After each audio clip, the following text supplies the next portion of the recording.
नमस्कार। हम हैं अमन शांडिल्य।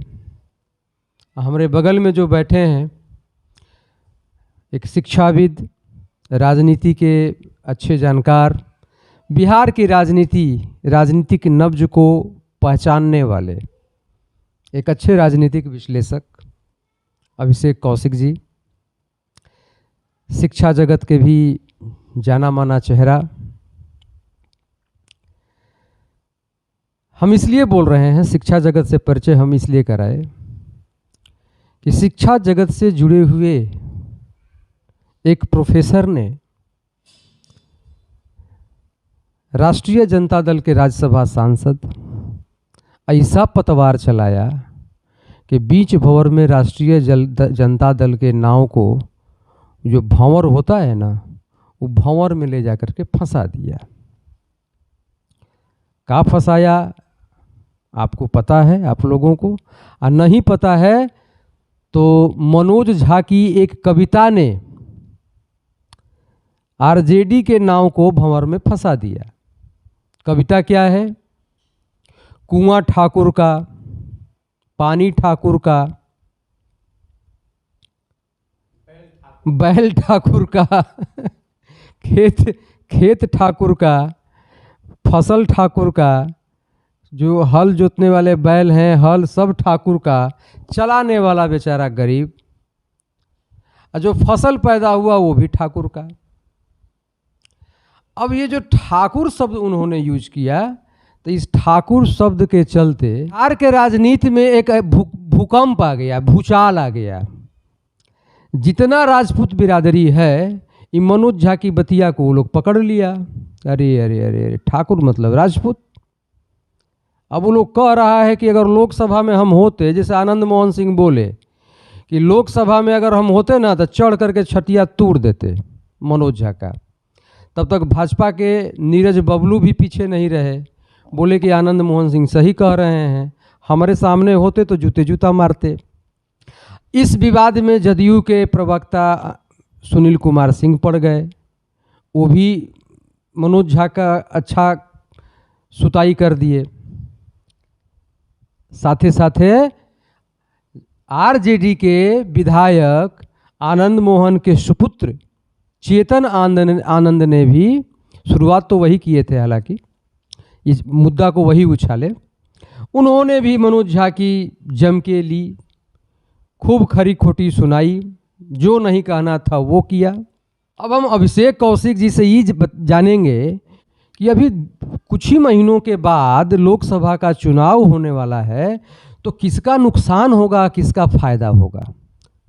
कुछ लोग इसको बाभन और राजपूत की लड़ाई बताने लगे हैं, कुछ लोग इसको भाजपा बनाम आरजेडी करने लगे हैं। अब हमको इस समझ में ना आ रहा है कौशिक जी, ये जो मुद्दा है, ये बाभन राजपूत की लड़ाई है, बाभन मतलब ब्राह्मण समाज, उसकी लड़ाई है, या राष्ट्रीय जनता दल के अंदर भी गुटबाजी है, उसकी लड़ाई है। जब रावण का संहार करना था ना, तो सरस्वती को एक दायित्व दिया गया था। दायित्व क्या दिया गया था कि कुब्जा जो थी ना, उसके जिह्वा पर वास कर जाना है, और कैकेयी के जो मनः स्थिति है, जो अपने पुत्र के लिए, राम के लिए जो अथाह प्रेम है, उसको नकारात्मकता के तरफ ले जाना है, और वनवास मांग लेना है, वो जो वरदान के याद दिला देना है, वो सारी बातें हुई। हमको लगता है ना, जो हमारी जो छोटी मोटी जो सूझबूझ है, कि मनोज झा के जिह्वा पर वही सरस्वती मैया निवास कर गई है, वास कर गई है। अब जो आप कह रहे हैं कि ब्राह्मण वर्सेस ठाकुर की लड़ाई होगी, क्या? नहीं, बिहार बहुत सजग हो गया है, अब पुराने दौर में जाने वाला नहीं है, किसी के बात में आने वाला नहीं है, कोई जातीय उन्माद फैलने की स्थिति नहीं है। पॉलिटिकल वैचारिक मतभेद हो सकता है, तो पॉलिटिकल जो वैचारिक मतभेद होगा, आपको ऐसे समझिए कि मनोज झा ब्राह्मण हैं, बिहार के परिदृश्य में अगर देखते हैं तो ब्राह्मण कम्युनिटी ऑलरेडी भाजपा के साथ अटैच्ड है, एकदम लगभग, और बड़ा मजबूत बॉन्डिंग है, पहली चीज। दूसरी बात कि बिहार के प्रदेश में अगर आप देखते हैं कि जिस पर ठाकुर का वो प्रहार किए हैं वो है जाति राजपूत, जिसके जिसके आप नाम ले रहे थे वो राजपूत के नेता हैं। उनमें से परसेंटेज 90% बिहार के राजपूत भाजपा के साथ मजबूत बॉन्डिंग के साथ है। 10% लोग जगदानंद वगैरह जो है, हरि रघुवंश बाबू वगैरह के विचार, अब जबकि रघुवंश बाबू के भी बेटा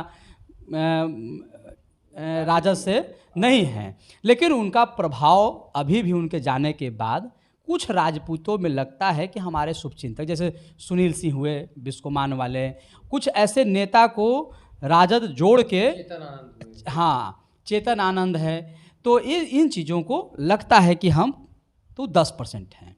आप कहिए कि 90% उधर किस लिए है? क्योंकि बिहार का पड़ोसी प्रदेश है यूपी, और उत्तर प्रदेश में जो योगी आदित्यनाथ का जो झंडा पूरे देश में लहर रहा है, फहर रहा है, तो पूरे देश के राजपूत साथ साथ बिहार के राजपूत समझ रहे हैं कि योगी के साथ साथ ही राजपूत का झंडा है। बात को समझिए। तो इसलिए पूरे बॉन्डिंग के साथ राजपूत कम्युनिटी भाजपा के साथ है। लेकिन बिहार में आनंद मोहन के वापसी के बाद बिहार के कुछ राजपूतों को लगा या लगने लगा कि अब हमारी राजनीति नीतीश जी के साथ चलना चाहिए, और नीतीश जी राजद के साथ हैं, चेतन आनंद भी राजद से विधायक हैं, तो और आनंद जी का जो आनंद मोहन जी का जो राजनीति करने का जो शैली रहा है वो समाजवाद का ही रहा है, सेकुलर पॉलिटिक्स में ही वो भरोसा करके आगे बढ़े हैं। तो और उधर कम्युनल टाइप का कुछ माहौल है एनडीए साइड में, तो इनको लगा कि हम इसी के रास्ते आगे बढ़ सकते हैं। और आने के बाद, जेल से आने के बाद राजपूत कम्युनिटी में थोड़ा सा हर्ष का भी माहौल बना, और आनंद मोहन उसके नेतृत्व लूटने में सक्रिय थे। जहाँ जहाँ सम्मेलन करना, राजपूतों के सम्मेलन में जाना, माने कोई ऐसा सम्मेलन नहीं, और बड़ा बुलंदी से जैसा उनका तेवर रहा है उसी तेवर में हमेशा रहे हैं। तो इससे मनोज झा जो प्रहार किए या गलती से किए या सरस्वती जी वास कर गई, ये डैमेज कंट्रोल करने के लिए है ना, कि जो राजद के साथ जो अटैच है 10% 15% जो राजपूत कम्युनिटी, उसका डैमेज कंट्रोल करने के लिए आनंद मोहन जैसा चेहरा आगे आया और मनोज झा पर अटैक किया। ये रणनीति के तहत है, ठीक है। अब नीरज बाबू तो ऑलरेडी भाजपा के साथ है, वो काहेला मौका छोड़ेंगे भाई? अरे विपक्षी लोग, प्रतिद्वंदी लोग कोई मौका छोड़ेगा? जब मिलेगा मौका तो मारबे न करेगा चौका छक्का। तो एक कुल मिला के नुकसान की अगर बात करें तो इंडिया गठबंधन को जो उसका, हम इसका मूल्यांकन नहीं करेंगे कि कितना % नुकसान हुआ या होगा, लेकिन थोड़ा बहुत जो भी होगा वो इंडिया गठबंधन को नुकसान है। भाजपा को, एनडीए को इसका लाभ मिलेगा, क्योंकि देखिए, ध्यान दीजिए, आनंद मोहन मनोज झा पर प्रहार किए हैं, ब्राह्मण पर नहीं किए हैं। ध्यान दीजिए, नीरज बबलू मनोज झा पर, यानी इंडिविजुअल प्रहार है। मनोज झा इंडिविजुअल प्रहार नहीं किए, मनोज झा एक कम्युनिटी को टारगेट कर दिए। दोनों में जो माने आर्ट ऑफ अटैक है, दोनों अलग अलग है। तो इस मनोज झा जब अटैक कर रहे थे जी, तो मनोज झा के अटैक जो किए वो एक विचारधारा के साथ किए, जो उनकी विचारधारा रही है, पॉलिटिक्स न है, वो आपको पकड़ लेगा ना। हाँ, वो एक विचारधारा के साथ किए, और जब विचारधारा के साथ आप अटैक कीजिएगा तो एक बड़े वर्ग को टारगेट करना ही पड़ता है। ऑब्वियसली वो वामपंथी विचारधारा के हैं, आरजेडी में है, सब कुछ है, तो ये सब ठीक है। आप अभी सुन रहे थे अभिषेक कौशिक जी को। अभिषेक कौशिक जी ने जो राजनीति चल रही है, और राजनीति ऐसी कि जो सदियों से ब्राह्मण, राजपूत, भूमिहार या अन्य वर्ग साथ रहते आए हैं, आपस में जो उनका प्रेम है, एक साथ रहने की जो खूबसूरती है, सियासत ऐसी चीज़ है कि कभी कभी उस पर भी प्रहार हो जाता है। मनोज झा का प्रकरण या चेतन आनंद के द्वारा उठाई गई आवाज़, ये जो भी है, कहीं ना कहीं उस समरसता को तोड़ने का ही एक प्रयास है। इसका नफ़ा या नुकसान किसको होगा, बहुत कुछ कौशिक जी ने बताया। किसको होगा नफ़ा नुकसान, ये आप पर भी हम छोड़ देते हैं, ये समय भी बताएगा। लेकिन इस तरह की स्थितियां नहीं आनी चाहिए समाज में। आज के लिए बस इतना ही। नमस्ते, नमस्कार।